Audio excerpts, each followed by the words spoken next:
صحیح بخاری اور مسلم کی متفقن علیہ حدیث ہے. صحیح بخاری میں 1397، مسلم میں 107. آپ صلی اللہ علیہ وسلم کی خدمت میں ایک دیہاتی شخص، ایک پینڈو عرابی شخص حاضر ہوا اور اس نے کہا یا رسول اللہ صلی اللہ علیہ وسلم، مجھے کوئی ایسا عمل بتائیں کہ میں جنت میں داخل ہو جاؤں. آپ بھی چاہتے ہیں، میں بھی چاہتا ہوں. تو آپ صلی اللہ علیہ وسلم نے ارشاد فرمایا کہ اللہ کی عبادت کرو اور اس کی عبادت میں کسی کو شریک نہ ٹھہراؤ.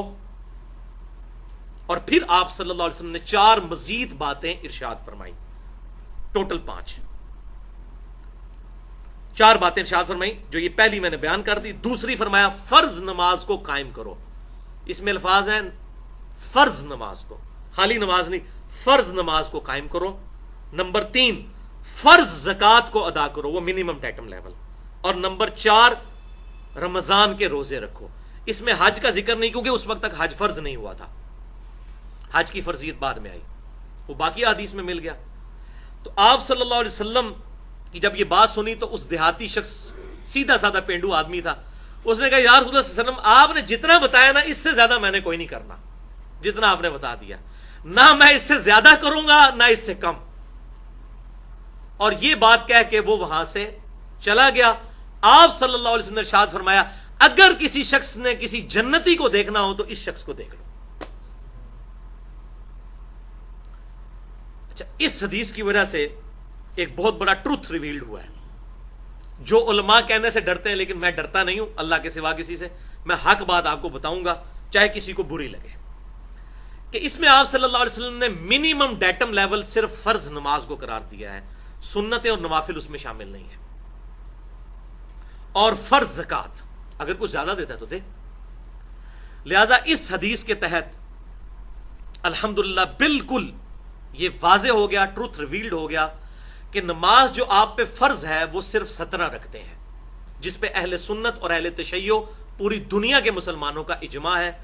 2 فجر کی رکھتے ہیں، 4 ظہر، 4 عصر، 3 مغرب، 4 عشاء، یہ 17 رکھتے ہیں، دن رات میں بنتی ہیں. بس یہی منیمم نماز ہے جو اللہ تعالیٰ کو ریکوائرڈ ہے ایک مومن سے. اور آپ نے حدیث سنی، اس نے کہا میں اس سے زیادہ نہیں پڑھوں گا، تو پھر بھی حضور نے کہا جنت میں چلے جاؤ گے، جنت میں جانے سے کوئی نہیں روک سکتا. اور منیمم فرض زکوٰۃ وہی 2.5%، اگر وہ کرنسی پہ ہو یا سونے کے اوپر یا چاندی کے اوپر. باقی اونٹ، گائے اور بکریوں کے لیے علیحدہ سے نصاب ہے. انشاءاللہ میں اگلی دفعہ ڈیٹیل سے، بڑا انٹرسٹنگ لیکچر ہے وہ، 17 علمی پوائنٹس میں نے اسی 17 کی نسبت سے وہ تیار کیے ہیں، چونکہ دن رات میں 17 رکھتے ہیں فرض، تو وہ 17 علمی پوائنٹس انشاءاللہ میں اگلی دفعہ ڈسکس کروں گا. تو اس سے یہ بات پتہ چلی کہ بعض لوگ بےچارے بڑے مصروف ہوتے ہیں، ان کے لیے نماز پڑھنا بڑا مشکل ہوتا ہے، اور مولوی اس کو عشاء کی وہ 17 رکھتے ہیں بتا رہا ہوتا ہے اور وہ زور کی 12 رکھتے ہیں بتا رہا ہوتا ہے، تو وہ سن کے ہی بھاگ جاتا ہے. تو مجھ سے کوئی اگر اس قسم کے مصروف لوگ جب کوئی بات پوچھتے ہیں تو میں کہتا ہوں بھائی 17 رکھتے ہیں منیمم ڈیٹم لیول، جنت میں جانے کے لیے وہ کافی ہے. 2 فجر، 4 ظہر، 4 عصر، 3 مغرب اور 4 عشاء. لیکن ایک حدیث ہے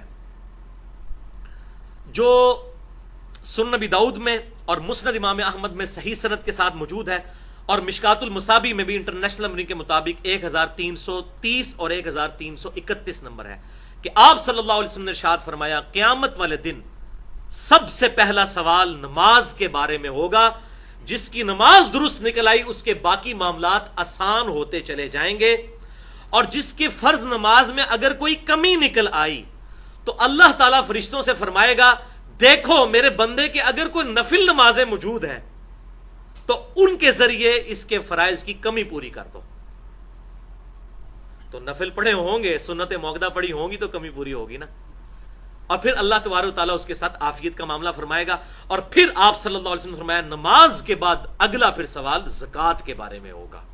اندازہ کریں یہ کتنی امپورٹنٹ چیز ہے. اچھا، بخاری اور مسلم کی ایک اور حدیث ہے کہ قیامت والے دن سب سے پہلے قتل کے مقدمے کا فیصلہ ہوگا.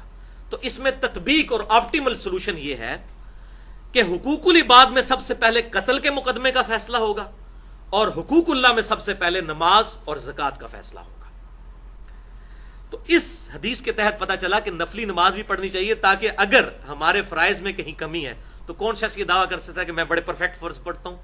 جتنی بھی ہم کوشش کریں تو کمزوری تو رہ جاتی ہے، بعض اوقات جماعت رہ جاتی ہے، بعض اوقات نماز میں دھیان بڑھ جاتا ہے، تو اس کی کمپنسیشن ہوگی نفلی نمازوں سے. اور وہ بخاری اور مسلم کی متفقن علیہ حدیث ہے کہ آپ صلی اللہ علیہ وسلم نے فرمایا جو شخص فرض کے علاوہ 12 رکعتیں پڑھ لے گا اللہ تعالیٰ اسے جنت میں محل عطا فرمائے گا.